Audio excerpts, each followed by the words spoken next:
I want my restaurants to be about food and wine, but also be about the social experience. Someone once said to me that you do the deal at the rock pool, but you celebrate at the icebergs. For me, a successful restaurant is a restaurant full of conversation and laughter. This is the Deep in the Weeds podcast. I'm Anthony Huckstep. There are many people who contribute to the culinary landscape in small ways, every day, adding colour, depth, nuance and vibrancy. There are others that make a huge mark and create a brand and experience that not only speaks of a city, but waves the Australian flag internationally as an example of what it means to dine at the pointy end down under. Those people that help shape our city's food offering are often those that cannot sit still, that cannot rest, and find opportunity to create in every avenue. Maurice Terzini is the owner of Iceberg's dining group. Maurice, how are you going? Oh, hey, Anthony. How are you, buddy? Thanks for having me on the show. It's great to have you on the show, and I know I only mentioned Icebergs there, and you do so much more than that, and we can get into that. But Icebergs really does sort of exemplify Sydney dining, and yet you grew up in Melbourne. Yeah, yes, I did grow up in Melbourne. I was born in Melbourne, but I was fortunate enough to for my parents really struggled with assimilation during the 70s. So I was actually quite fortunate that they decided to relocate to Italy. And as a young man, I went to live in Italy and did most of my primary schools and half of my high school years there. So I actually was very fortunate to have lived in, to have grown up in Italy and been part of that culture. The mid to late 70s, which was a pretty radical time in Italy. And very influential on my life, How different was it to grow up to your period of time in Australia when you were young compared to that? Oh, well, I was quite young when I got there, so I was 7, so, can't really remember prior to that. But, that sort of really shaped my life. And, I think going back to the question that you asked, how different, being in Sydney and coming from Melbourne, I sort of see that I've been sort of a bit everywhere, and I sort of felt that, when the Icebergs was offered to me, I felt a sort of a sense of stability and a sense of finding a place that I really wanted to be at. Well, I want to explore the Icebergs' influence that it's had over decades now. But take us back to the early days when you first sort of realised that perhaps you'd go into hospitality. Those early days. What was the first stepping stone for you into hospitality? I lived in Italy, came back to Australia. My sister then went back again after studying arts here, and she was in Milan working for some pretty high-profile designers there. I think Missoni at the time.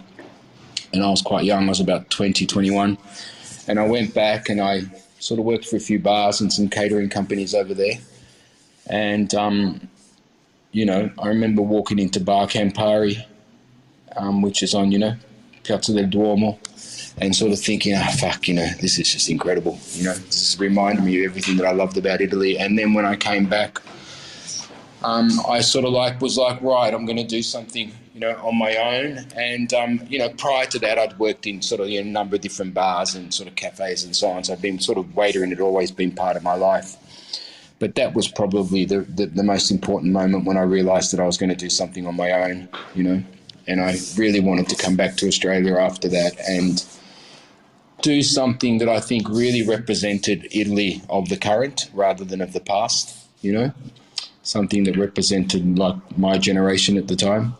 Well, tell us about what you created in those early days to do that. Well, I was working I was fortunate enough that I worked for the Marios for quite some time, in Brunswick Street. That was, at the time a very important cultural, institution in Melbourne, very arty, very jazzy.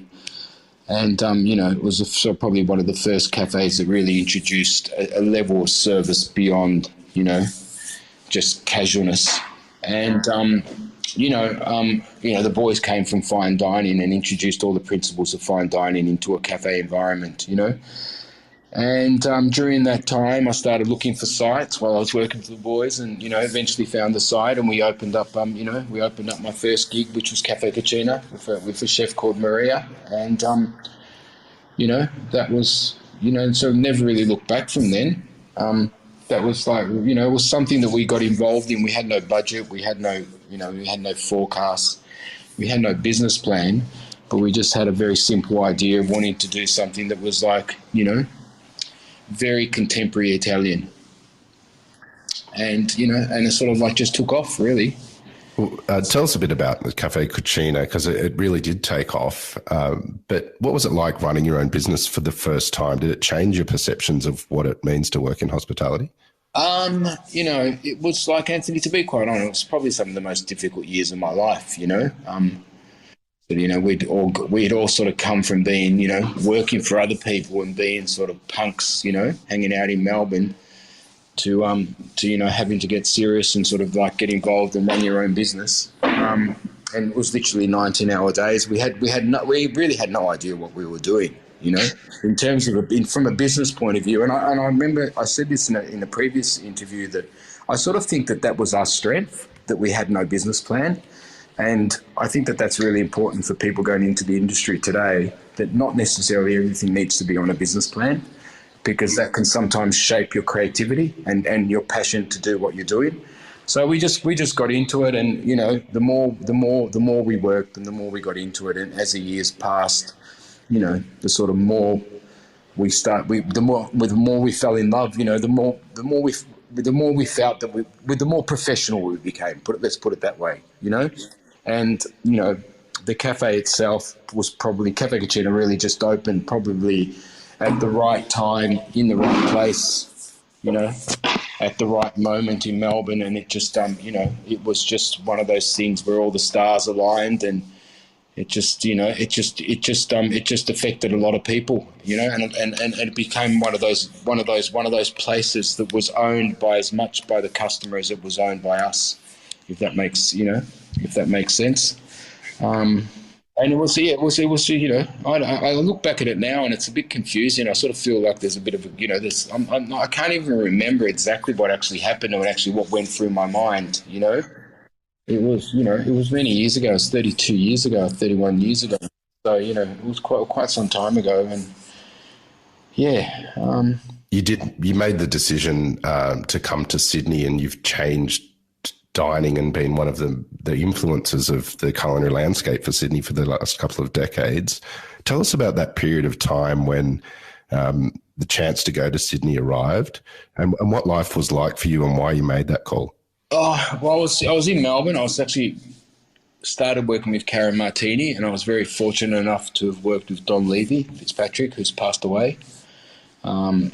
And I was invited. I went from Cafe Cucina, and Don invited me to participate in the George. And the George was, a cultural hub for us, because it was the birth of Melbourne punk, So we'd all sort of spent a lot of time there as being punks, and it was this opportunity to redevelop this